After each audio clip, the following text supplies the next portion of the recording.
Merci Seigneur. Vous pouvez vous asseoir ou rester debout comme vous voulez. De toute façon, nous pourrons lire plusieurs passages de la parole de Dieu et certainement que nous pourrons lire à nouveau peut-être des choses que nous avons déjà entendues. Mais nous ne pouvons pas nous lasser simplement des choses que nous avons eu déjà à méditer, que nous avons eu à recevoir de la part du Seigneur.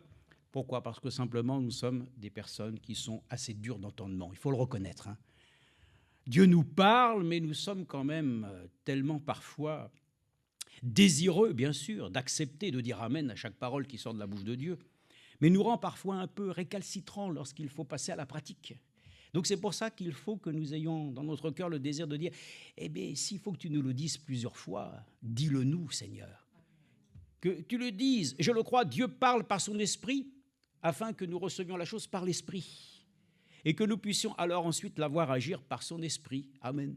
C'est ainsi qu'alors nous vivons dans un monde aujourd'hui où nous pouvons peut-être considérer énormément de choses et nos regards se portent parfois sur des choses sur lesquelles ainsi nous pouvons être troublés. Nous pouvons même entendre des choses sur lesquelles nous sommes troublés parce que ce sont de sens naturels. Mais ce soir, nous voulons aussi considérer le sens que Dieu nous a donné qui est un sens unique, spirituel et divin. Ce sixième sens, c'est la foi. C'est la chose que Dieu nous a donnée, un don qu'il a donné aux saints une fois pour toutes. Ce n'est pas quelque chose qui va être prise. Dans tous les âges, les enfants de Dieu ont bénéficié du don de la foi. Mais à chaque âge, sa lumière a été donnée. Ce qui fait que les enfants de Dieu ont cru dans la lumière qu'ils ont reçue pour leur temps. Alors on ne peut pas leur dire, mais vous ne croyez pas à ça ? Mais en ce temps-là, cela ne leur a pas été donné. Mais pour nous, frères et sœurs, c'est important, nous avons tout reçu. Ce qui devait être donné à chacun d'entre nous nous a été accordé par grâce. Et c'est ce soir ma réflexion et ma pensée de vous dire comment est-ce que nous observons les choses de Dieu. Comment est-ce que nous avons, notamment lorsque nous avons eu souvent entendu notre bien-aimé frère Franck et notre frère ainsi qui l'introduisait, de nous dire que nous sommes dans l'observation de la parole de Dieu. Alors j'aimerais ce soir montrer comment nous pouvons observer les choses de Dieu et comment nous pouvons même essayer de pouvoir les voir de la bonne manière. Alors, première chose, je vais reprendre une chose qui avait été dite et dont certainement la chose n'avait pas été, certainement, en tout cas, dite de la manière dont l'Écriture le dit et certainement pas de la compréhension qui devait être ainsi être retenue. C'était dans Ésaïe chapitre 2, nous avions parlé de notre Rédempteur la semaine passée, nous avions eu à parler de beaucoup de choses sur lesquelles ainsi, même parfois avec le temps, nous ne savons même plus ce que nous avons eu ainsi particulièrement à dire ou à méditer, mais nous savons que le Seigneur nous accorde la grâce de toujours retenir ce qui est essentiel. On vient pour entendre ce que Dieu a à nous dire, et ne croyez pas que ce soir vous puissiez retenir tout. Ce n'est pas possible. Même frère Branham l'a dit, un homme entend et il ne retient que 10% de ce qu'il a pu ainsi capter par son esprit. Mais dans les 10%, peut-être que même ce que nous avons capté, il n'en restera peut-être que 1 ou 2% qui deviendra pour nous une réalité. Mais c'est ça qui est important. L'essentiel, c'est qu'au moins, avec une seule parole, le Seigneur puisse changer, transformer les choses. Une seule parole de lui suffira ce soir. Donc nous n'avons pas la pensée d'observer les choses et de vouloir ainsi, comme nous le croyons, les chrétiens de Bérée, qu'est-ce qu'ils faisaient ? Mais ils observaient les Écritures. Et ils sondaient, amen. Ça, c'est une manière de voir les choses. Il faut sonder les Écritures. C'est important. Nous savons très bien que lorsque les bateaux, ainsi, dans les temps anciens, approchaient des côtes, il fallait sonder pour savoir quelle était la profondeur, afin de ne pas trop s'approcher pour devenir ainsi une épave. Donc, dans les choses naturelles, même l'homme est appelé à sonder les choses. Nous aussi, première chose, nous devons sonder les Écritures. Pourquoi ? Parce que nous savons qu'en elles, il y a la vie. Donc, nous entendons les choses que Dieu nous donne et nous devons les sonder. C'est de notre responsabilité. Dans le passage que nous avions lu, il est dit, concernant, bien sûr, c'était prophétique, et c'était dans Ésaïe chapitre 2, où il montre que quand, bien entendu, ainsi Jérusalem, ainsi cette ville qui a été détruite, vous savez, le nombre de fois, je ne sais plus combien, mais plus d'une trentaine de fois, une ville qui a été rebâtie, détruite, reconstruite, ainsi de suite. Mais un jour, frères et sœurs, ça sera terminé. Ainsi, un jour, Jérusalem retrouvera ainsi sa paix aussi. Et puis nous savons que nous allons vers celle que le Seigneur lui-même a préparé pour nous une cité glorieuse, la nouvelle Jérusalem. Bon, puis sur la terre, il y a beaucoup de choses qui se passent, des combats et des choses, et le Seigneur prophétise, il est dit, alors, on peut le prendre à partir du chapitre 2, verset, par exemple, 17, « L'arrogance de l'être humain sera courbée et abaissée, l'orgueil des hommes, l'Éternel sera élevé ce jour-là, tous les faux dieux disparaîtront. » Amen. Donc c'est un temps prophétique, hein, ou en tout cas lorsque Jérusalem, le peuple d'Israël, Israël qui sera sauvé, qui va ainsi retrouver ainsi un temple, par lequel ainsi toutes les nations viendront adorer. C'est un temps futur, mais ça va arriver. Hein. En attendant, aujourd'hui, nous voyons ainsi des choses contraires, mais lorsque viendra ainsi ces choses, tous les faux dieux disparaîtront. On entrera dans les cavernes des rochers et dans les profondeurs de la poussière, loin de la terreur de l'Éternel, de l'éclat de sa majesté.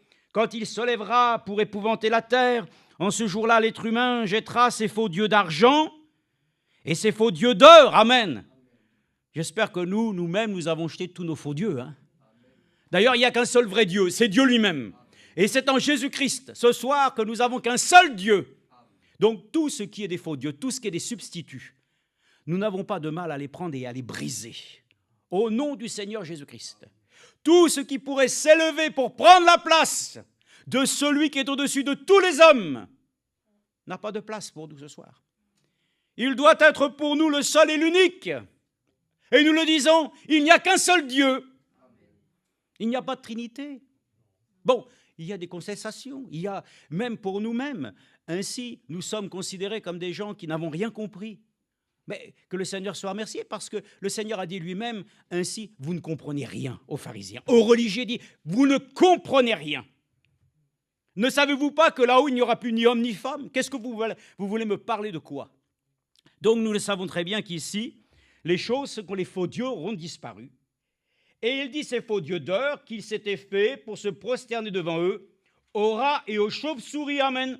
Donc, je ne sais plus comment j'ai dit la chose, mais enfin, on avait l'impression qu'ainsi, ils allaient le faire en faisant ainsi des choses qu'ils auraient offertes aux rats. Non, et bien entendu, ce qui est dit ici, c'est que tout ce qui a été ainsi considéré ici, tout ce qui est faux dieu, tout ce qui est ainsi de faux dieux d'or qu'il s'était fait pour se prosterner devant eux, aux rats et aux chauves-souris, on entrera dans les fentes des rochers et dans les creux des rochers. Donc, la chose est à lire ainsi. En ce jour-là, les êtres humains jetteront ces faux dieux d'argent et ces faux dieux d'or qu'ils s'étaient fait pour se prosterner aux rats et aux chauves-souris, qui sont des symboles, bien entendu, ainsi des ténèbres.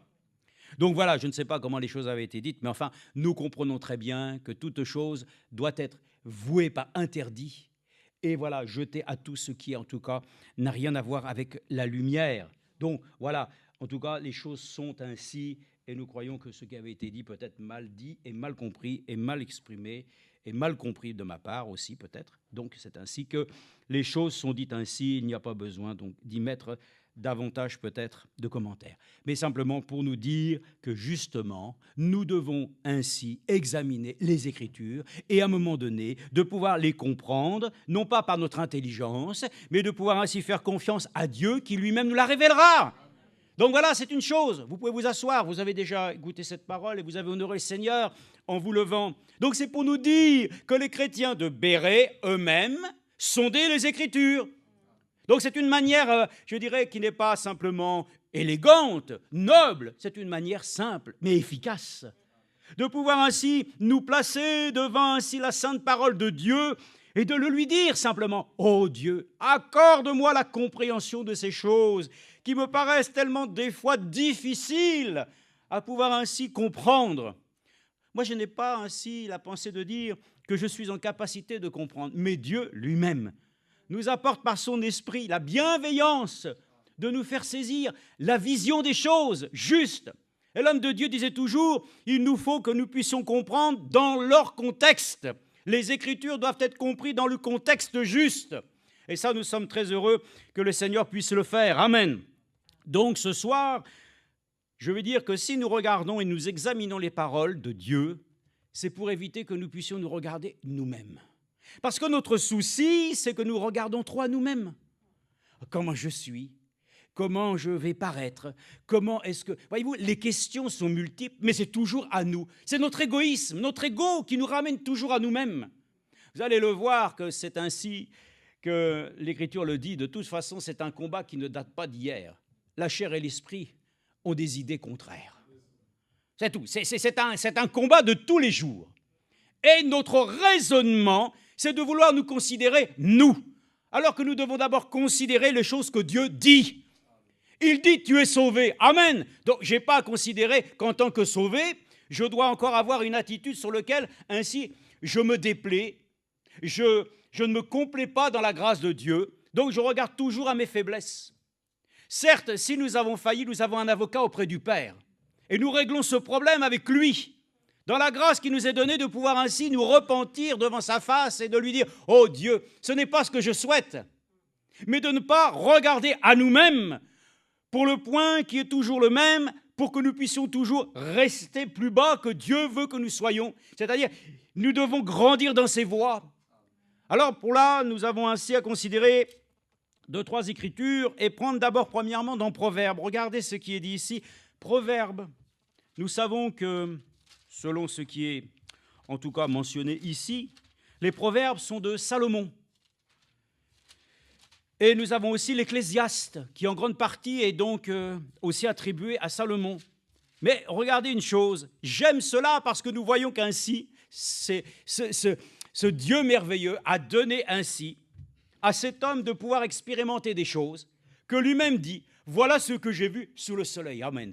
Lui, il a regardé les choses naturelles, il a regardé la folie des hommes, il a dit, j'ai vu ceci, j'ai fait cela.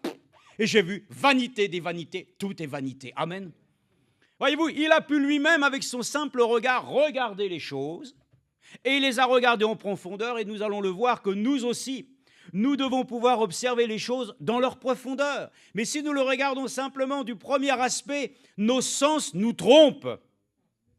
On regarde les choses et tu commences à dire, t'as vu lui, déjà, de la manière dont il parle, de la manière dont il est habillé, déjà lui-même le portrait il est fait, hein. Mais même si effectivement les choses nous montrent que cette chose semble être ainsi, est-ce que tu connais le cœur de cette personne? Donc ce n'est pas à nous de décrier cette personne, mais si nous voyons cette chose, nous la voyons et nous la classons tout de suite. Nous n'avons pas à faire cela, frères et sœurs. Nous avons à regarder les choses et de dire, Seigneur, si cet homme est comme cela, moi ma pensée, c'est que tu le sauves. Si toi ça te dérange parce que tu vois que ce n'est pas dans les critères de ce que Dieu attend ainsi de ses enfants, alors tu pries pour lui. Tu lui dis, Seigneur, même s'il a l'aspect d'un clochard, tu peux le rendre ainsi même un grand serviteur de Dieu. Amen. Donc, voyez-vous, notre première manière de faire, c'est de pouvoir regarder les choses avec nos yeux. J'entends des choses, j'examine et j'en fais un jugement. Et ça, ce n'est pas comme ça que nous devons faire avec la parole de Dieu. Nous devons l'examiner dans la profondeur, de manière à ne pas dire « Ah, Seigneur, tu as dit cette chose-là » et tout de suite, on en prend le sens que nous voulons. Et généralement, comme nous le savons, nous l'appliquons pour les autres. Non, celui qui examine l'Écriture, ça amène les choses pour lui-même, à pouvoir d'abord regarder sa propre personne dans le miroir, afin qu'il puisse dire en retour « Ça, c'est de moi que la parole de Dieu parle. » Elle ne parle pas simplement des autres, elle me parle d'abord à moi. Quand on examinant les Écritures, on examine la chose pour soi-même. Dans le livre, ici, je prends tout de suite, dans le Proverbe chapitre 1, tout de suite, nous voyons une chose qui est écrite ici, où il est dit « Proverbe de Salomon, fils de David, roi d'Israël, pour connaître la sagesse et l'instruction, pour comprendre les paroles de l'intelligence, pour recevoir l'instruction du bon sens. » Justice, équité et droiture, pour donner aux simples de la prudence, aux jeunes hommes de la connaissance et de la réflexion. Amen. Ça, c'est la chose dont nous avons besoin ce soir. Que nous puissions être amenés dans une réflexion saine, que nous puissions ainsi nous le dire, que le sage écoute et il augmentera son savoir. Amen. Mais si tu t'écoutes toi-même, si tu t'écoutes toi-même, tu t'écoutes parce que tu commences à examiner les choses avec des critères, mais qui ont déjà été éprouvés avec le temps. Nos sens sont trompeurs. Mais Dieu ne peut pas nous tromper. Alors, nous voulons nous dire ce soir, accorde-moi la grâce de ne pas pouvoir ainsi simplement être à même de pouvoir scruter les Saintes Écritures avec ma propre sagesse, mais de celle que Dieu nous accorde. C'est un don que Dieu nous fait, de nous apporter ainsi les moyens de pouvoir ainsi comprendre et de saisir sa pensée. Et celui qui est intelligent acquérera l'art de sa conduite. Pour comprendre un proverbe ou une sentence, les paroles des sages et leurs énigmes, la crainte de l'Éternel est le commencement de la connaissance. Les insensés méprisent la sagesse et l'instruction. Écoute, mon fils, l'instruction de ton père, et ne rejette pas l'enseignement de ta mère, car c'est un gracieux ruban pour ta tête. Ce sont des colliers pour ton cou. Amen. Ah, frères et sœurs, quand on commence à aborder les choses avec cette attitude, les choses sont toutes différentes. Prenons dans l'Ecclésiaste aussi, et vous voyez le premier chapitre aussi de l'Ecclésiaste. Premier chapitre de l'Ecclésiaste. Il est écrit, la parole de l'Ecclésiaste, chapitre 1, verset 1, fils de David, roi à Jérusalem. Vanité des vanités, dit l'Ecclésiaste, vanité des vanités, tout est vanité. Que reste-t-il à l'homme de toute la peine qu'il se donne sous le soleil? Une génération s'en va, une génération elle vient, et la terre elle subsiste toujours. Le soleil se lève, le soleil se couche, il aspirera à retourner vers le lieu d'où il se lèvera. Allant vers le sud, tournant vers le nord, tournant ainsi va le vent, et le vent qui reprend ses circuits. Tous tes fleuves vont à la mer, et la mer n'est point remplie. Vers le lieu où ils coulent, les fleuves continuent à couler. Toute chose se fatigue, au-delà de ce qu'on peut dire. L'œil ne se rassasie pas de voir, et l'oreille ne se lasse pas d'entendre. Ce qui a été, c'est ce qui sera, et ce qui s'est fait, c'est ce qui se fera. Il n'y a rien de nouveau sous le soleil. Il y a une chose dont on dise, voici, c'est nouveau, elle a déjà eu lieu dans les siècles qui nous ont précédés. On n'a point souvenir du passé, et ce qui arrivera dans l'avenir ne laissera pas de souvenir chez ceux qui viendront dans la suite. Moi, l'Ecclésiaste, je suis devenu roi sur Israël à Jérusalem. Écoutez bien, j'ai pris à cœur de rechercher et d'explorer par la sagesse tout ce qui se fait sous le ciel. Amen. Et ça, c'est un sentiment. Moi, il m'a plu de rechercher et d'explorer. Amen. Un croyant est un explorateur. Un explorateur, il va sur des terres inconnues et il les visite et il les prend. C'est ça les grands explorateurs. Nous aussi, frères et sœurs, nous explorons la parole de Dieu et nous y découvrons toutes les promesses de Dieu. Et à chaque fois que nous découvrons une chose, une expérience, nous la prenons. Amen. Et nous remplissons notre sac. Gloire à Dieu, notre cœur. C'est une image. Mais nous sommes reconnaissants qu'il y ait eu dans cette pensée, là vraiment, un cœur qui désire rechercher et explorer par la sagesse de Dieu ce qui se fait sous le ciel. Amen. J'ai pensé, regardez maintenant à notre frère Luc, le docteur, qui lui-même dit ces choses dans le premier chapitre de l'évangile de Luc. Puisque plusieurs, verset 1, ont entrepris de composer un récit des événements qui se sont accomplis parmi nous, tels qu'ils nous les ont été transmis, ceux qui dès le commencement ont été les témoins populaires, oculaires, et qui sont devenus serviteurs de la parole, il m'a semblé bon à moi aussi, après avoir tout recherché exactement, depuis les origines. Alléluia! Frères et sœurs, aujourd'hui, l'inspection que nous avons de la parole de Dieu ne peut pas venir, frères et sœurs, avec une connaissance amoindrie. Non, au contraire, elle nous est venue au contraire dans la plénitude. Nous sommes heureux parce qu'elle remonte, frères et sœurs, aux temps anciens. Elle nous retransporte au temps apostolique.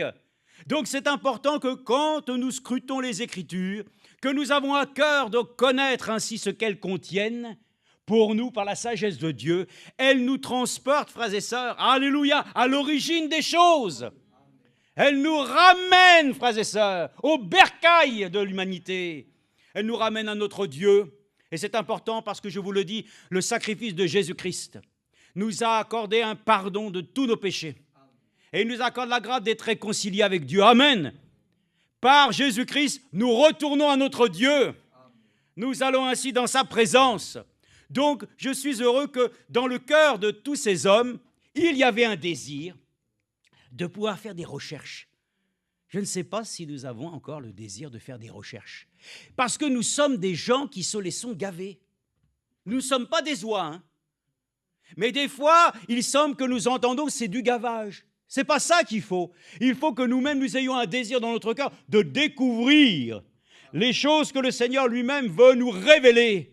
Donc c'est un désir de notre cœur. Ne nous laissons pas simplement remplir de cette connaissance, mais ayons un désir dans notre cœur de sonder les Écritures, d'avoir dans notre cœur ce désir d'explorer les Écritures, d'avoir un désir de les découvrir. Amen. Un chrétien, c'est ça. Un chrétien aujourd'hui, nous savons en plus, nous avons ainsi un trésor devant nous. Nous pouvons aller dans tous les sujets, il y a réponse. Il y a problème, il y a réponse. Il y a question, il y a réponse. Il y a tout. Amen. Alors, est-ce que nous voulons connaître pour savoir? Non, nous voulons connaître pour être en capacité de répondre, frères et sœurs. Lorsque l'épreuve intervient, que nous soyons en capacité de dire, alors le temps est venu que je te rende gloire. Amen. Que je sois en capacité de pouvoir résister au point même que je donne en tant que disciple un bon témoignage de toi. Mais de savoir simplement aujourd'hui que chacun revendique ce qu'il sait, ça ne nous intéresse pas. Car celui qui croit savoir quelque chose, il ne sait rien. Voyez-vous, c'est différent. Donc, sonder les Écritures, il y a la vie. Explorer, j'y trouve les trésors et les pépites. Amen. La parole de Dieu, c'est une mine d'or. C'est une image. Mais nous savons que nous avons besoin d'un or éprouvé par le feu. Et nous sommes très heureux, frères et sœurs, qu'ainsi donc Luc lui-même l'a dit après avoir recherché exactement depuis les origines, de te l'exposer par écrit d'une manière suivie. Excellent Théophile. Dites donc, c'est nous les Théophiles ce soir. C'est à nous qu'il nous a été donné aussi d'être instruits, de pouvoir ainsi avoir non pas simplement un rapport, des faits consignés, notés, comme dans un livre administratif. Non, ce sont les paroles de la vie éternelle. Ce sont des paroles que Dieu lui-même a instruites à ses hommes pour qu'ils puissent les écrire sous l'influence du Saint-Esprit et que nous soyons ce bénéfice ce soir, que lorsqu'encore nous sondons la parole de Dieu, que nous l'entendons, que nous la méditons, que nous y trouvons ainsi vraiment une joie. Alors c'est ça qui va nous contenter ce soir. C'est ça qui fera la différence. Parce que la parole de Dieu guérit. La parole de Dieu relève. La parole de Dieu elle-même amène à la perfection. La parole de Dieu, elle est tout. Parce que par elle, tout a été fait. Le monde entier a été fait par elle. Et tout est soutenu par sa parole. Alors moi, je veux trouver, frères et sœurs, maintenant, en sondant les Écritures, je veux aller jusque dans les fondations. Ah oui, il faut que nous ayons jusqu'à voir les fondations. Mais tu vas dire, mais alors là, tu deviens quelqu'un qui... Non, je sais qui est l'architecte. Mais je veux découvrir sa maison. Je veux la visiter, je veux la découvrir. Et je sais que dans sa maison, il y a des piliers. Alléluia! Et il est dit que l'Église est la colonne de la vérité. C'est elle qui est par cela même ainsi, ce qui soutient toute l'œuvre de Dieu, que lui-même a commencé. Donc, nous sommes très heureux de voir toutes ces choses. Amen. Alors maintenant, quand on regarde ces choses, tu n'as plus le temps de regarder à toi-même. Et surtout pas, tu n'es pas là pour regarder les autres. C'est ça notre problème. Nous regardons trop à nous. Nous regardons trop aux autres. Nous regardons tout et nous entendons tout des choses qui d'ailleurs, ainsi pour la plupart du temps, sont des choses falsifiées. Des choses qui viennent ainsi de la pensée des hommes, mais qui ont une influence. Mais l'influence, frères et sœurs, Frère Branham a prêché sur cela, l'influence d'un autre. Nous voulons l'influence de celui qui ne nous met pas dans un clivage politique, mais qui nous met simplement au diapason, amen, de celui qui est notre étoile du matin, qui dirige nos pas et nous conduit ainsi vers la sérénité, amen. Et on vous dirait, ouais, ce sont de belles paroles, hein, mais sauf qu'à la différence, ces paroles sont des paroles de vérité, que celui qui les a expérimentées peut dire oui, amen. Donc nous avons faim et soif du Dieu vivant ce soir. Nous avons besoin, frères et sœurs, amen, de porter ainsi réellement nos regards. J'ai marqué cela, Ma foi regarde à toi, toi, agneau du calvaire. J'ai pensé à ça, frères et sœurs, que lorsque nous regardons à l'agneau du calvaire, c'est là que tes péchés sont réellement ôtés. Parce que tu sais que réellement encore sur cette croix n'est pas simplement un homme qui est venu mourir, mais Dieu lui-même qui s'est fait pécher, t'accorde la grâce alors, par le Saint-Esprit, de devenir ainsi en toi une réalité. Son sang réellement nous purifie de tous nos péchés. Donc, c'est ça, frères et sœurs, quand on regarde aux réalités de Dieu, notre foi est réellement édifiée. Mais lorsque nous portons nos regards sur des choses qui nous sont familières, c'est ainsi que le cœur de l'homme est ainsi fait. Il aime bien regarder dans le passé parfois, comme je le dis, les albums photos sont là pour témoigner que tu as vieilli. Ah, ça nous rappelle l'ancien temps, quel bon moment, oui, mais aujourd'hui c'est un très bon moment. Et c'est un meilleur moment puisque nous sommes plus près du jour de notre rédemption. Le passé revient devant nous et nous regardons, t'as vu comment il est? Ah, mais lui il est parti. Ah oui, il est parti, oui. Mais il est parti où? Mais il est près du... Ah, bah gloire à Dieu, hein. Donc voyez-vous, tout dépend comment nous portons nos regards. Et je le crois que la parole de Dieu le dit, portant nos regards sur Jésus. Parce qu'il suscite la foi et l'amène à sa perfection. Est-ce que vous voyez comment les choses sont claires aujourd'hui?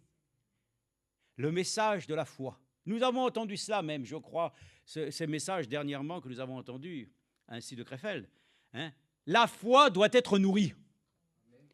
Et comme l'homme de Dieu disait, et que Frère Branham l'avait exprimé avant, nous sommes dans le temps où nous devons ainsi avoir la foi pour l'enlèvement.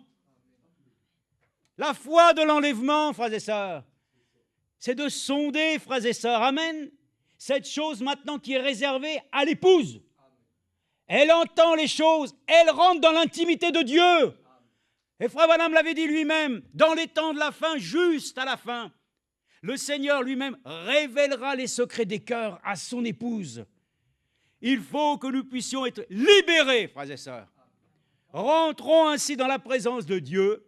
Laissons-nous ainsi accorder la grâce que maintenant, puisque nous l'avons compris, nous l'avons entendu, et si nous devons le répéter, nous le répéterons, l'homme de Dieu, l'homme physique est parti, la parole de Dieu demeure éternellement. Et ce qu'il a reçu a été un message clair. Ne t'inquiète pas. Moi-même, je vais terminer le travail. Pourquoi? Parce que c'est moi qui l'ai commencé. Au commencement était la parole. Et à la fin, c'est la parole qui vient terminer. Parce que le Seigneur vient chercher sa parole. Alors la foi de l'enlèvement sera la foi parole. Elle sera justement à ceux qui maintenant veulent sonder les profondeurs de Dieu. Heureux ceux qui n'ont pas sondé les ténèbres, mais de ceux qui ont pu puiser. Amen. Alors je vais lire cette parole parce que je le crois que c'est dans Jacques que nous trouvons cette écriture. C'est dans Jacques que nous pouvons le lire ensemble. Et c'est merveilleux parce que c'est ça aujourd'hui que Dieu nous convie, notamment cette soirée, de prendre conscience. Si tu regardes simplement à ton nombril, comme on dit, il y en a qui se croient le centre de la terre. Non, ce que nous voulons, c'est regarder ainsi à la chose qui peut changer ton existence et qui peut moi-même m'apporter ainsi du secours dans mes détresses. Mais ce qui est dit ici dans Jacques 1, chapitre 1, verset 25, qui ne connaît pas cette écriture, mais lisons-la pour que nous puissions le voir. Alors, il y en a qui sondent, c'est bien, mais maintenant, il faut aller même plus loin. Écoutez, je suis un très mauvais nageur. Il y en a même qui disent, comment tu nages toi? Oh, moi, je nage comme un caillou. Bon, donc ça veut dire, il sombre tout de suite. Frères et sœurs, il y a une chose que nous ne devons pas craindre, parce que le Seigneur n'a jamais dit que tu coulerais. Jamais le Seigneur nous a dit que nous coulerons. Il a dit au contraire, avec lui, nous allons voguer. Mais s'il y a des tempêtes, le Seigneur fera comme il a fait ainsi avec Pierre, de nous rassurer. Qu'il est avec nous. Il est celui qui conduit notre nacelle. Alors maintenant, nous n'avons pas de crainte à pouvoir le dire, mais celui qui a plongé, amen, les regards dans la loi parfaite. Je vous le dis même, j'avais peur de l'eau quand j'étais jeune. Et c'est pour ça que quand il y avait piscine, il y avait toujours un motif par lequel, toi, tu as ton courrier, toi? Oui, il y avait toujours un motif bidon, mais il a du rhume, ou il a quelque chose, il y avait toujours quelque chose. J'avais peur de l'eau. Mes frères et sœurs, nous devons maintenant, par la grâce de Dieu, avoir aucune crainte de plonger nos regards dans la loi parfaite, la loi de la liberté, amen, et qui persévère, non pas en l'écoutant pour l'oublier, mais en la pratiquant activement, celui-là sera heureux dans son action même. Pourquoi tu n'es pas heureux dans ton travail? Pourquoi tu n'es pas heureux dans ton activité?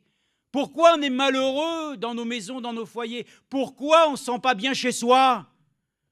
Pourquoi on voudrait toujours, comme disait Frère Franck, les gens pensent qu'en allant ailleurs, ça va aller mieux. C'est même pire des fois. Parce qu'on essaye d'échapper à notre problème.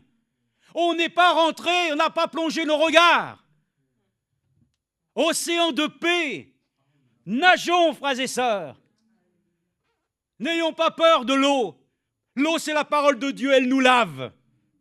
N'ayons pas peur de nous plonger dans le sang de l'agneau. Accordons-nous la grâce de plonger nos regards. Si on les tourne vers Jésus, que cela déjà suscite la foi et l'amène à la perfection, et que maintenant nous pouvions plonger dans la loi parfaite, qui se résume en une chose: tu aimeras ton prochain comme toi-même. Amen. Moi, je peux aimer ainsi Léon, et ça s'arrête là. Non, non, ça serait trop facile. Tu dois même aimer, amen, celui qui te déteste. C'est ça, frères et sœurs, plonger nos regards jusqu'à voir ainsi notre insuffisance. Nous-mêmes qui regardons des fois nous-mêmes et que nous nous trouvons même ainsi des qualités. Il n'y a aucune qualité en nous, si ce n'est Jésus-Christ, qui nous a accordé la grâce de nous changer, vauriens que nous étions. Et nous pensons que nous valons quelque chose de plus aujourd'hui. Non, nous sommes simplement, en tant qu'enfants de Dieu, amen. Nous sommes ainsi sa propriété. Mais en tant qu'hommes de chair, qu'est-ce que nous valons de plus que ce que nous étions quand nous sommes nés dans ce monde, nés dans l'iniquité? Il n'y a rien de mieux. D'ailleurs, nous voyons bien, il n'y a rien qui s'améliore. Mais ce qui est en nous, ce que Dieu lui-même a ensemencé en nous, lui qui nous a engendrés, amen. Ah, cette chose-là, frères et sœurs, c'est la chose la plus glorieuse. Pourquoi? Parce que nous pouvons y plonger les regards. Et regardez ce qu'il dit ici. Je le crois ici. Nous pouvons le lire même au chapitre 2, verset 19. Tu crois qu'il y a un seul Dieu, tu fais bien. Les démons le croient aussi, et ils tremblent. Mais veux-tu comprendre, homme vain, que la foi sans les œuvres est stérile? Abraham, notre père, ne fut-il pas justifié par les œuvres pour avoir offert son fils Isaac sur l'autel? Tu vois que la foi agissait avec ses œuvres, et que par les œuvres, sa foi fut rendue parfaite. Ainsi s'accomplit ce que dit l'Écriture. Abraham crut à Dieu, et cela lui fut compté comme justice, et il fut appelé aussi ami de Dieu. Amen. Vous le voyez, c'est par les œuvres que l'homme est justifié, et non par la foi seulement. Amen. Et ça, ce n'est pas simplement par notre savoir que nous pouvons aujourd'hui nous attester que nous sommes l'Église du Dieu vivant, l'épouse du Dieu vivant. Non, c'est lui. C'est de lui que vient le témoignage que nous lui sommes agréables. Par les œuvres que nous allons produire, Dieu fera la différence. Amen. Alors ne regardons pas à ce que nous sommes capables de produire, mais regardons à celui qui a toute capacité pour nous rendre capables. Et c'est ce que j'attends. Seigneur, rends-moi capable de toutes mes incapacités et de ce que tu es capable de faire, que ça tu le mettes de côté. Si Dieu peut l'utiliser, utilise-le. Mais arrêtons de le faire reposer sur nous-mêmes, mais que ça soit par lui, en lui, pour lui et avec lui, que tout puisse ainsi le glorifier. C'est ça que le Seigneur est en train d'achever, hein. Une œuvre merveilleuse et puissante. Alléluia. Ainsi donc, la loi parfaite de Dieu est merveilleuse et nous sommes heureux. Alors oui, c'est ce que je voulais dire. Regardez, c'était plutôt le verset 7. Oui, verset 8 même. Sans doute, si vous accomplissez la loi royale, voilà, selon l'Écriture, tu aimeras ton prochain comme toi-même, vous faites bien. Mais si vous vous livrez à des considérations de personnes, vous commettez un péché. Vous êtes convaincu de transgression par la loi, car quiconque observe toute la loi, mais pêche contre un seul commandement, devient coupable envers tous. Amen. Donc c'est important, frères et sœurs, de considérer quoi? Ce n'est pas de considérer les gens, les personnes, ce n'est pas ça qui t'importe. C'est de te considérer toi devant celui qui t'accorde ainsi ce soir, de pouvoir se laisser enrichir, de celui qui était riche, qui s'est fait pauvre pour toi, de cette richesse qu'il nous a donnée, qu'est-ce que nous en faisons? Je veux pouvoir maintenant examiner quel type de richesse je possède. Les richesses de Dieu sont un héritage d'une valeur inestimable. Et une sœur l'a chanté, ce sont les expériences que nous avons avec lui qui sont d'une valeur, amen, incomparable, inestimable. Remercions-le qu'aujourd'hui, nous soyons, comme il a été utilisé dans le terme ici, nous sommes tribulés. Tribulés, ça veut dire que nous sommes pas mal ainsi secoués. Je peux vous le dire, chacun d'entre nous subissons des tribulations intérieures du cœur, parce que Dieu nous éprouve, c'est l'heure du départ. Alors l'Église elle-même, croyez-moi, selon l'Écriture, Dieu la mettra en ordre. Le jugement de Dieu commence d'abord par sa maison. Lorsque le Seigneur manifestera cette Église sans tache, sans ride ni rien de semblable, ils viendront de l'Est, de l'Ouest. Et comme disait frère Franck, ils ne viendront pas, ils viennent de l'Ouest. Ils viennent du Nord, du Sud, de lointains pays, au souper du roi. Plus d'églises avec des bâtiments et des murs qui ont été construits par des mains d'hommes, mais l'église du Dieu vivant. Amen, le corps mystique. Oh, que ça va être glorieux, n'est-ce pas? Oh, que ce sera beau quand nous serons là-haut. Amen. Mais c'est déjà beau d'être ici-bas, avec cette promesse que Dieu nous a donnée. Lisons maintenant. Regardez Romains. Alors que nous regardons aux choses bénies et saintes de Dieu, le choix peut être donné encore de regarder ainsi aux choses mortelles. Regardons, frères et sœurs, aux choses invisibles. C'est ça. Ils ont dit, nous regardons aux choses invisibles. Qui a tort? Qui a raison? Normalement, la raison humaine dira que ce que tu vois avec tes yeux, c'est ça qui te donne raison. Mais la Bible dit que nous, qui regardons dans les choses invisibles, c'est ça qui nous donne raison. Ne regardons pas simplement aux choses qui nous entourent, mais regardons aux choses invisibles. Ça, c'est merveilleux, frères et sœurs. Portons nos regards vers l'invisible. C'est pour nous ainsi vraiment une grâce que Dieu nous fait. Ce ne sont pas simplement ici des frères et des sœurs que nous sommes des rêveurs. Non, nous ne sommes pas des songeurs. Imaginons des choses, comme disait frère Franck, après un bon repas, ton esprit commence à travailler. Tu travailles du chapeau, et puis là, tu commences à avoir toutes sortes de plans, d'idées, des machins. Ça travaille, tu t'imagines des choses, tu commences à dire « Dieu m'a dit » et tout. Non. Des choses qui reportent réellement la pensée de Dieu, qui vient par son esprit s'ancrer en nous, amen, comme une parole de sagesse, gloire à Dieu. C'est ce que nous voulons connaître. Il n'y a pas de honte à dire « Seigneur, j'aimerais même reconnaître les dons de l'esprit ». Il n'y a pas de honte, Si nous avions un désir, comme Paul l'a dit, aspirez aux dons les meilleurs. Seulement voilà, vous entendez des fois des choses que les gens disent, oh ça c'est du pentecôtiste, ça c'est... Mais frères et sœurs, laissez les choses qui sont liées à la dénomination, prenons les choses que Dieu nous a données comme héritage. Le baptême du Saint-Esprit est aujourd'hui une réalité. Les dons du Saint-Esprit font partie des choses. Il n'y a pas de honte. Si quelqu'un aspire à des choses, c'est qu'il commence à rechercher des choses d'en haut. Et Paul l'a dit, recherchez les choses d'en haut qui ne périssent point, qui ne prennent pas la rouille, que personne ne peut dérober. D'ailleurs, c'est ainsi qu'il est dit, recherchez premièrement le royaume des cieux, et le reste vous sera donné par-dessus toute chose. Donc, nous sommes très heureux. Regardez maintenant cette écriture, Romains 11. Alors oui, Romains chapitre 11, verset 25. Nous le lisons. « Car je ne veux pas, frères, que vous ignoriez ce mystère, afin que vous ne regardiez pas comme sages. Il y a endurcissement partiel d'Israël jusqu'à ce que la totalité des païens soit entrée. C'est ainsi que tout Israël sera sauvé selon qu'il est écrit. Le libérateur viendra de Sion, ainsi de suite. » Frères et sœurs, je pense à cette parole de Thessaloniciens aussi, chapitre 4 ou 5. « Frères, nous ne voulons pas que vous soyez dans l'ignorance au sujet de ceux qui nous ont précédés, qui dorment. » Ils dorment. Amen. Mais un jour, ils vont ressusciter, les premiers, gloire à Dieu. Et nous qui serons restés, je résume, on ne peut pas tout lire, mais nous qui serons restés, nous serons changés en un clin d'œil. Amen.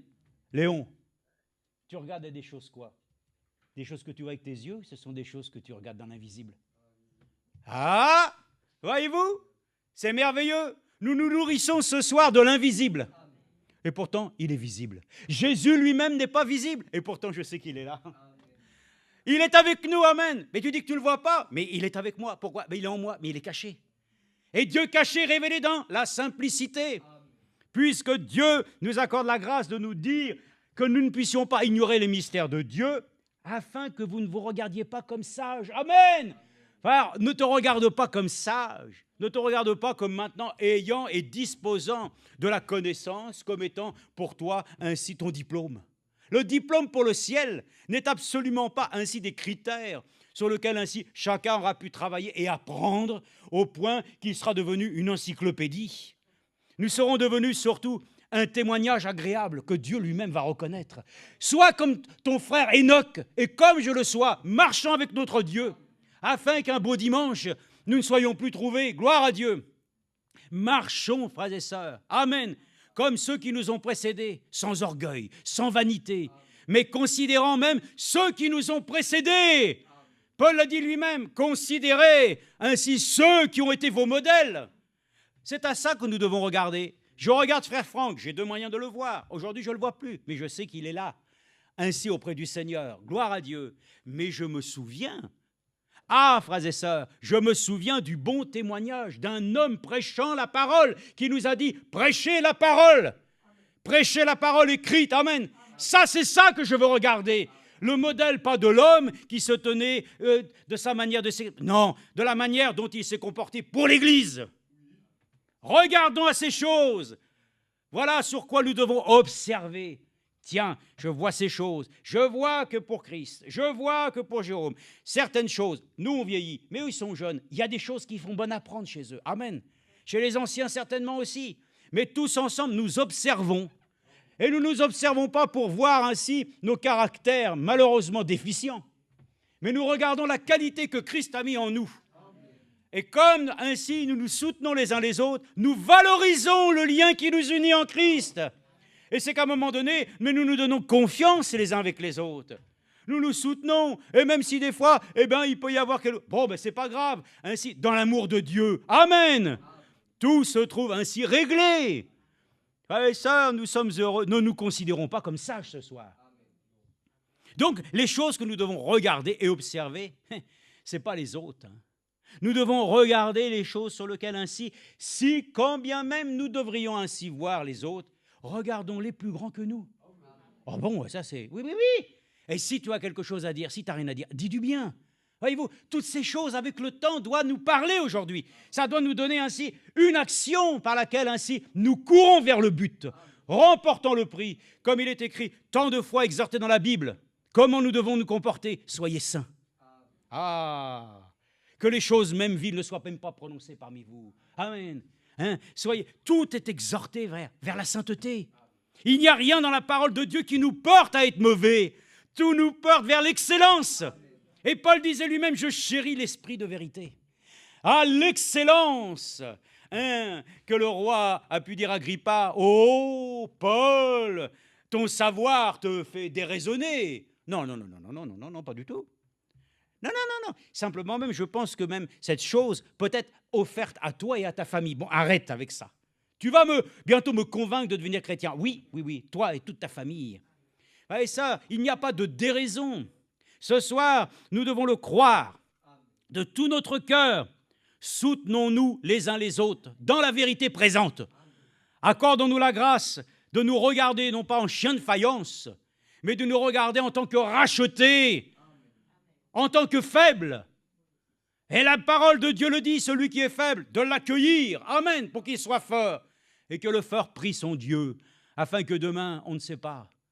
Ça, c'est quand même toujours une situation délicate de vouloir être toujours très haut. Parce que vous êtes toujours très haut. C'est comme le sportif, il faut toujours qu'il soit haut. Mais à un moment donné, il plafonne.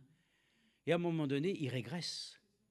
Mais avec Dieu, dans son œuvre, c'est toujours une ascension. Il n'y aura jamais de retombée. Amen.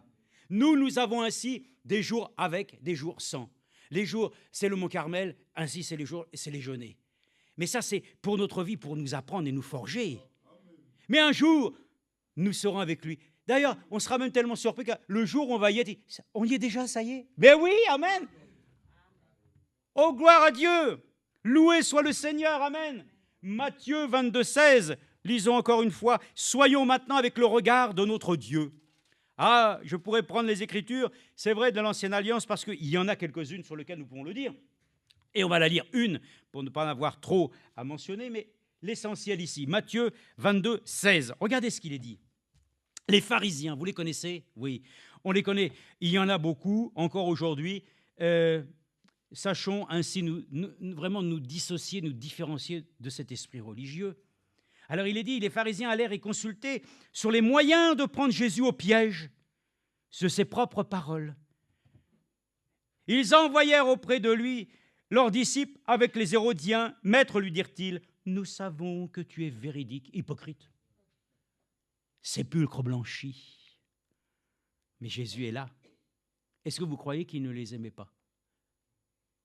Dieu a tant aimé le monde. Il a donné sa vie. Amen. Mais il fallait qu'il leur parle avec le langage approprié. Le religieux doit entendre ces choses-là. Et il doit entendre ce que Dieu lui dit.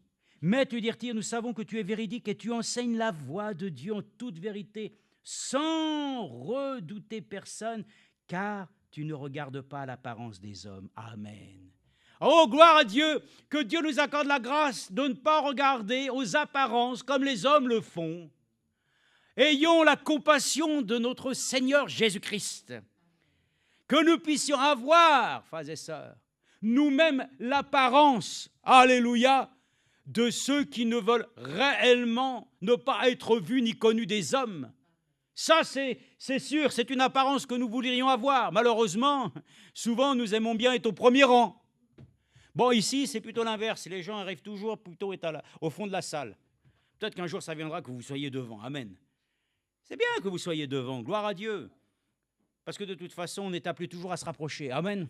On n'est pas prêt à s'éloigner. Gloire à Dieu. Mais chacun, des fois, sa petite place, tranquille, dans son coin. On ne peut pas être tranquille dans le fond. Parce que quand on va dans la maison de Dieu, c'est toujours pour être dérangé, en fait. Et on vient pour que nous puissions examiner les choses à la lumière du Seigneur. Et que nous puissions voir les choses, non pas avec nos apparences humaines. C'est ainsi qu'il est écrit. Je le crois même. Lisons-le. Alors que c'est connu, bien sûr. Mais nous le lisons parce que ce sont des choses qui sont encore pour nous valables dans 1 Samuel. Dans 1 Samuel, vous pouvez le lire avec moi. Dans 1 Samuel, chapitre 16. Alors, nous allons le lire. Dans 1 Samuel, chapitre 16, verset 7. Il est dit ceci. Mais l'Éternel dit à Samuel, ne prends pas garde à son apparence, à sa haute taille, car je l'ai rejeté.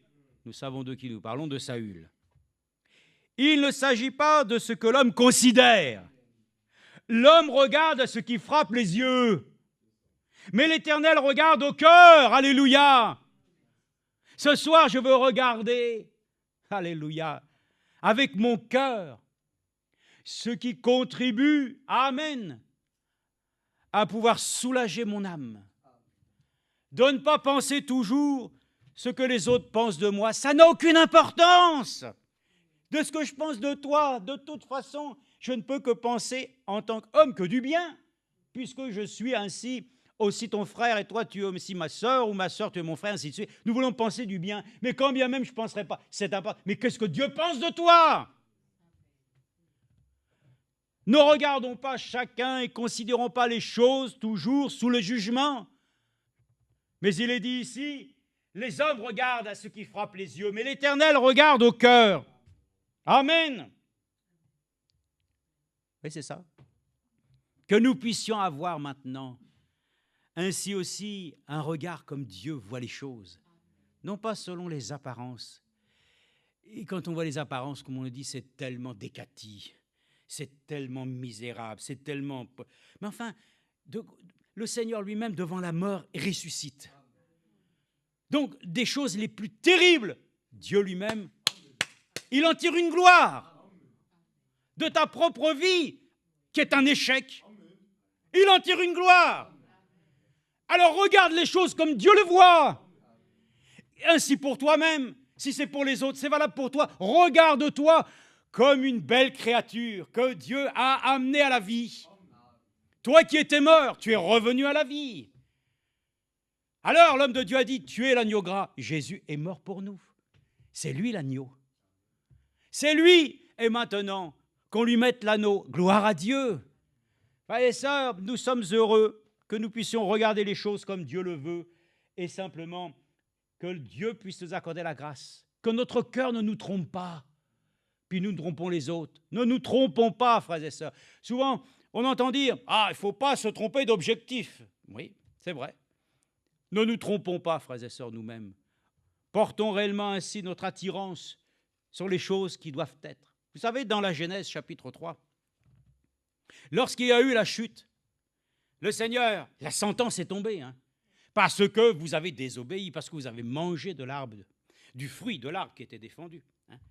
Mais il dit maintenant, toi, femme, tes grossesses et tes choses là que tu vas avoir, ça va augmenter en douleur.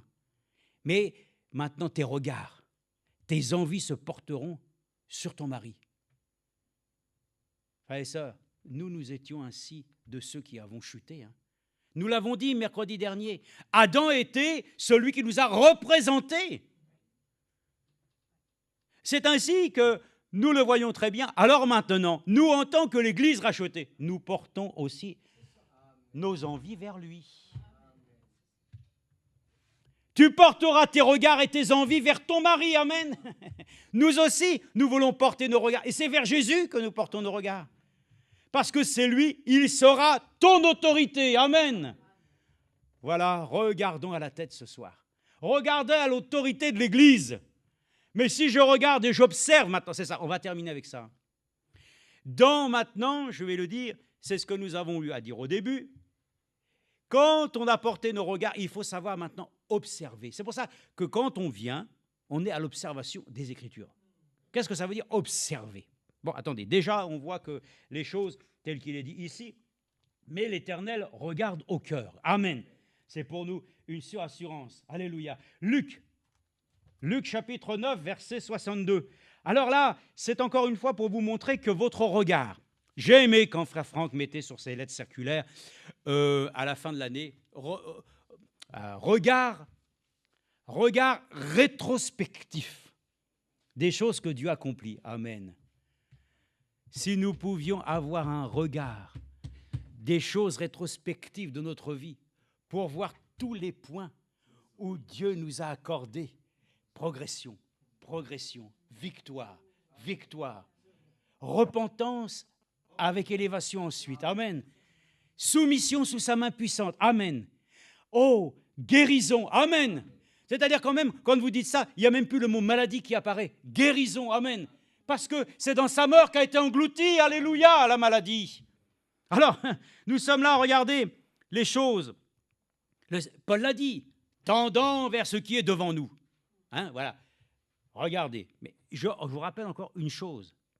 Ceux qui ont encore envie de considérer le passé, l'Écriture nous dit ici, dans le verset 62, non, c'est pas ça, Matthieu, qu'est-ce que j'ai dit? Luc 9, 62. Ben oui, Matthieu, c'est pas ça. Luc. Alors, Luc 9, oui, c'est ça, 62. Alors, il est écrit ici, regardez bien. Regardez, un autre, verset 21 dit, « Je te suivrai, Seigneur, mais permets-moi d'aller d'abord prendre congé de ceux de ma maison. » Voyez-vous, nous, notre vision des choses, c'est qu'on veut avancer avec le Seigneur, mais il y a toujours quelque chose qu'il faut qu'on considère à côté, comme de prioritaire.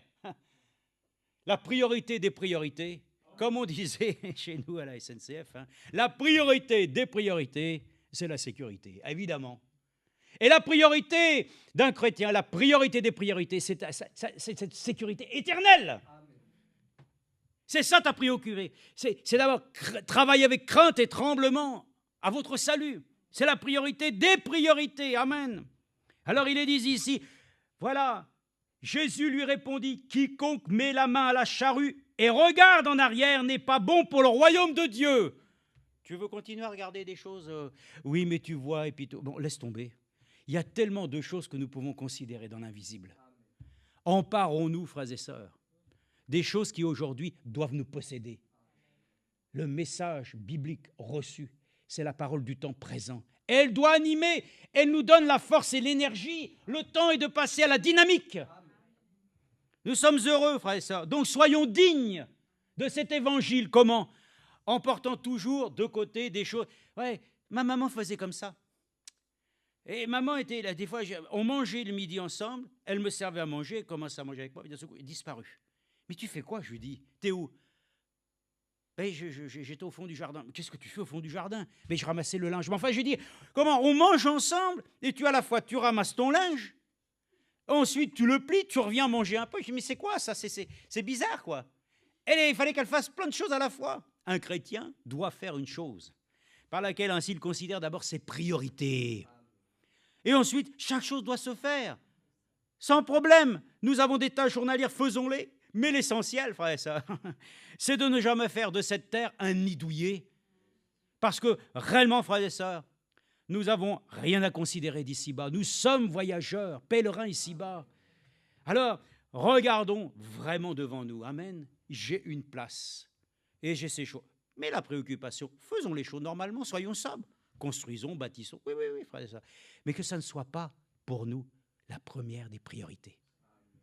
C'est une préoccupation. Et l'argent.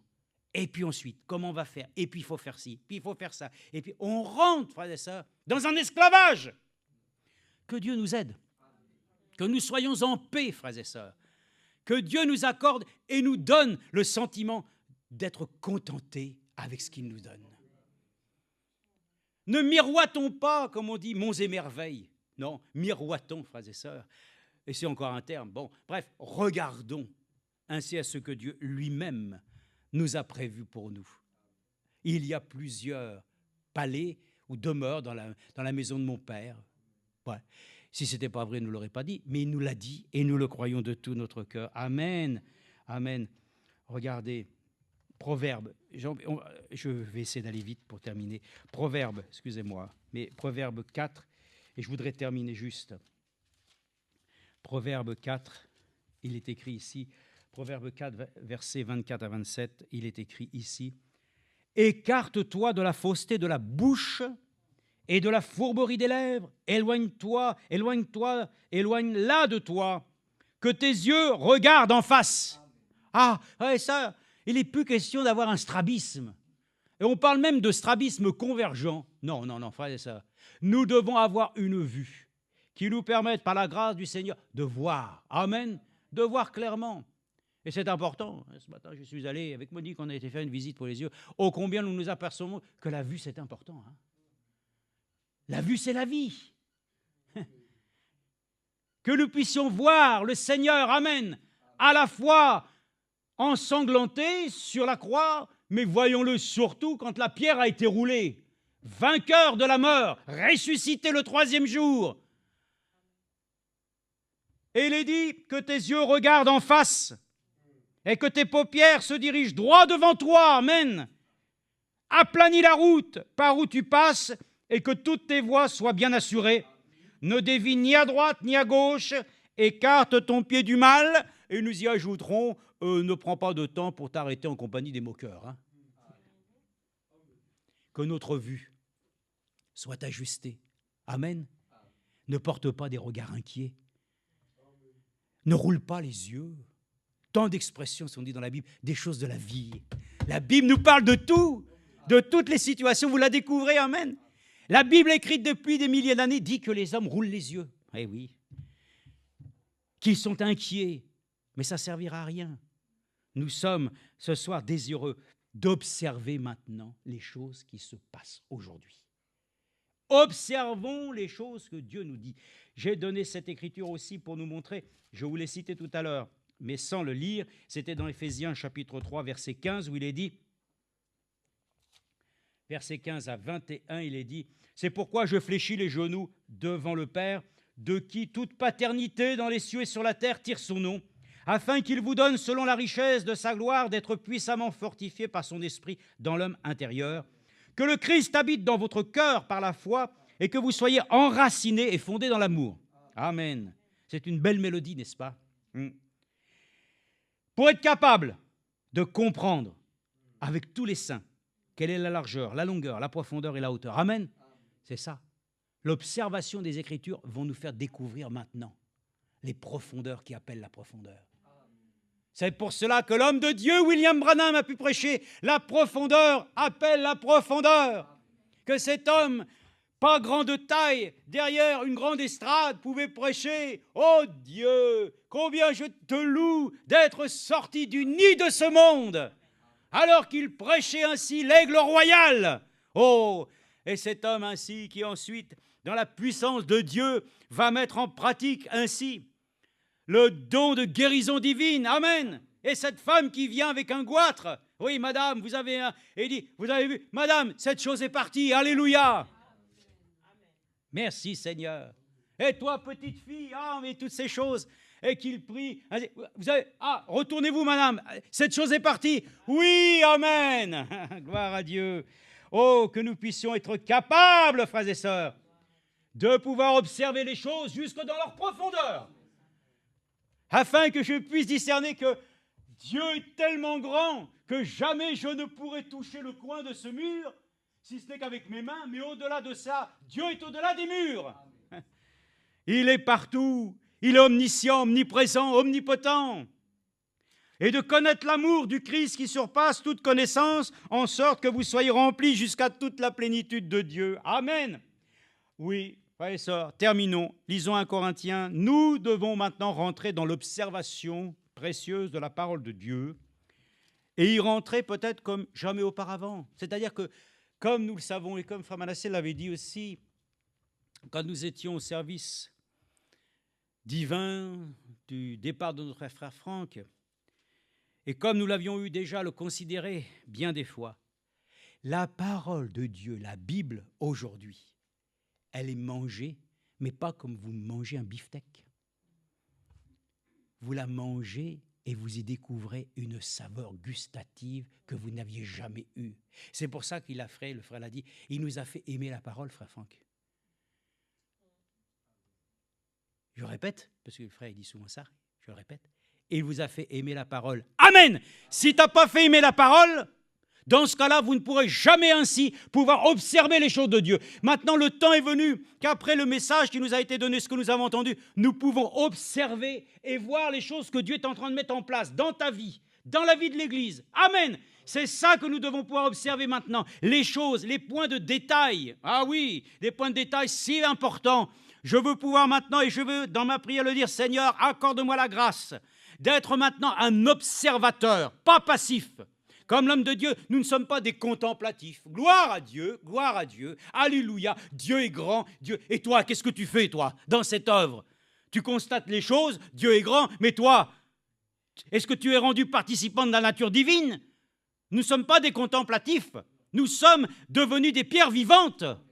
Vous, pierres vivantes, devenues ainsi, pour Dieu, un témoignage que les hommes devraient ainsi lire comme des épîtres. Vous devenez aussi, selon Apocalypse, un peuple de sacrificateurs pour votre Dieu. Ainsi, toute l'Écriture nous montre ici que nous sommes arrivés à observer les choses maintenant. Silencieusement, vous pouvez voir les choses se placer. Les gens qui discourent, ils ne voient rien. Ils sont perdus dans les choses, ils discutent, ils mettent des vidéos. Il y a toujours des choses. Et il y a les WhatsApp, et il y a toujours des choses à mettre. Des commentaires. Le temps n'est plus aux commentaires. Le temps est à l'observation, frères et sœurs.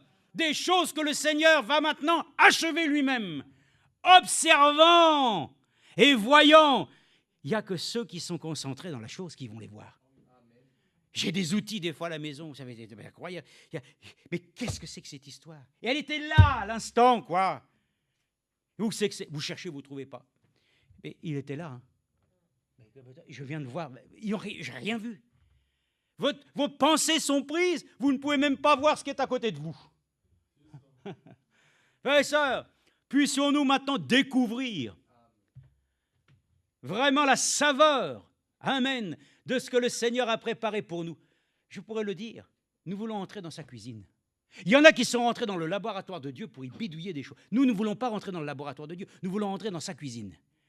Parce que Dieu lui-même nous sert des plats. Il nous donne par sa grâce de nous donner une table richement garnie. Amen. Nous devons venir manger à sa table et y découvrir vraiment que les plats sont succulents et que nous voulons observer maintenant les choses que Dieu est en train de faire précisément. Et 1 Corinthiens nous dit ceci, 1 Corinthiens 7, 19, où il nous est donné de lire « La circoncision n'est rien et l'incirconcision n'est rien ». Bon, comme ça, l'un ou l'autre, Choisis ton camp, comme on dit. Hein. Non, frères et sœurs, tout nous a été dit par l'apôtre Paul. La circoncision ne sert en rien, car la véritable circoncision est celle du cœur. Alléluia! Oh, ça c'est un sujet que je crois, c'est quand vous entrez dans ce sujet-là, vous voyez ce que Dieu a fait dans votre vie. Il vous a vraiment ôté le surplus de ce que notre vie empêchait de pouvoir ainsi avoir accès à l'incrédulité. Dieu est venu ôter, frères et sœurs, amen, ce cœur incrédule. Alléluia. Et il dit ainsi que chacun demeure dans l'état où il était lorsqu'il a été appelé. As-tu été appelé en étant esclave? Ne t'inquiète pas. Mais si tu peux devenir libre, profites-en, car l'esclave qui a été appelé par le Seigneur est un affranchi du Seigneur. De même, l'homme libre qui a été appelé est un esclave de Christ. Vous avez été rachetés à un grand prix. Ne devenez pas esclaves des hommes. Que chacun, frère, demeure devant Dieu dans l'état où il était lorsqu'il a été appelé. Amen. Oui, bon, chacun demeure comme il était. Je ne pense pas que ça doit être forcément ce texte, 7,19. 7,19, peut-être, en tout cas, circoncision. Ah oui, non, c'était ça. Oui, c'était pour vous le montrer. L'observation, frères et sœurs. Amen. L'observation est importante. Observons comment Dieu nous parle. Regardez maintenant de la manière dont lui-même nous parle. L'incirconcision n'est de rien. Bon, alors on passe à côté. Non. Pour nous montrer qu'alors, dans cette précision, Dieu nous montre quelle est l'action essentielle. C'est que tu aies l'assurance que ton cœur a subi aussi cette circoncision. Donc, il faut maintenant que nous rentrions dans l'observation de ce que Dieu lui-même a fait. Qu'est-ce qu'il produit aujourd'hui ? Mais il doit produire maintenant la manifestation des fils et des filles de Dieu. La terre est en train de souffrir. Et nous sommes de ceux qui doivent manifester. Oh, gloire à Dieu. Alors, vous l'observez maintenant comment le Seigneur, il est en train de déplacer un peu. Moi, il est en train peut-être de me recaler là où il faut. Amen. Gloire à Dieu. Merci Seigneur. Oui, j'avais juste un petit décalé. Oui, mais attendez, c'est important que chacun soit à sa place précise. Alors observons maintenant l'Écriture et observons comment Dieu fait. Ce n'est pas le temps de pousser les autres. Hein. C'est pas le temps non, c'est le temps de se laisser placer par Dieu. C'est le temps de se laisser tous, frères et sœurs, tailler. Alléluia. Merci Seigneur, que le Dieu Tout-Puissant nous aide et nous accorde la grâce. Comme il est écrit ici, une dernière recommandation, et c'est ce que nous allons faire maintenant dans la prière, c'est dans Galates 1,16. Dans Galates 1,16, et cette écriture est vraiment, nous prions le Seigneur sur les sujets qui nous ont été donnés ce soir. Galates 1,16.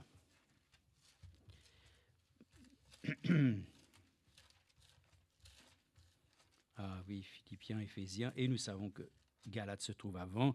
Galates chapitre 1, verset 16, une écriture qui nous est donnée. Oui. 1 Galates chapitre 1, verset 16. Alors on va prendre à partir. Verset 15. Mais quand celui qui m'avait mis à part dès le sein de ma mère et qui m'a appelé par sa grâce a trouvé bon de révéler en moi son Fils pour que je l'annonce parmi les païens, aussitôt je n'ai consulté ni la chair ni le sang. Amen. Frères et sœurs, ce soir, la question n'est plus de regarder à soi pour consulter sa propre personne. On ne peut pas consulter la chair et le sang pour les choses de Dieu, les choses pour notre avenir. Ce sont simplement l'Esprit de Dieu qui doit être ainsi consulté. Nous allons invoquer le Seigneur, nous consultons notre Dieu. Ce n'est pas vers des hommes que nous allons nous adresser maintenant, nous allons nous adresser directement à Dieu. Nous n'allons pas consulter, frères et sœurs. Chacun d'entre nous, qu'est-ce que tu penses, toi? Qu'est-ce que tu en penses, toi? Chacun a son avis. Bon, maintenant, on va faire comment et tout. Non. Le temps est d'observer comment Dieu va faire. Je vous dis, c'est le temps favorable de laisser maintenant le temps de l'observation, de regarder, d'être attentif, frères et sœurs, et d'observer et d'en tirer, frères et sœurs, parti pour chacun. Si nous voyons comment Dieu agit, nous savons comment nous comporter. Le temps n'est plus de nous comporter de la manière dont chacun souhaite voir les choses arriver. C'est comme Dieu l'a prévu d'avance. Il doit terminer ce qu'il a achevé lui-même. Observons, et je vous le dis, observons ce qui vient de se passer. Ce qui vient de se passer à travers ainsi l'action que Dieu vient de faire aussi à travers le départ de notre frère Franck. C'est ça le premier point d'observation. Nous devrions pouvoir observer maintenant attentivement ce qui doit arriver. Et ce qui nous a été dit a été pour nous le conseil par lequel nous ne devons pas nous inquiéter. Ne plaçons plus notre confiance dans la chair. Celui qui met sa confiance dans la chair, il finira avec la chair. Mais celui qui met sa confiance en Dieu, qui prend appui dans le conseil de Dieu, heureux l'homme qui, Seigneur, ainsi, ne s'appuie pas sur le conseil des méchants, mais qui prend appui dans le conseil de Dieu, eh bien, celui-ci prospérera. Nous sommes dans le temps où nous pouvons dire, nous avons déjà observé une première chose essentielle. Dieu a commencé à pouvoir ainsi entrer dans cette dernière phase. Donc, recherchons les choses d'en haut, observons réellement, attentivement, ne regardons plus comme nous avons regardé avant, comme les hommes regardent. Ils voient avec les machins comme ça. On regarde avec le passé. Tu as vu comment ça s'est passé? On est devenus quoi? Des gens qui sont cartésiens? Non, nous sommes devenus ainsi plus conscients que plus il en est, plus nous avons besoin de notre Seigneur Jésus-Christ, de son esprit, et de pouvoir ainsi nous abandonner pleinement à lui. Remercions-le de tout notre cœur et dans la prière.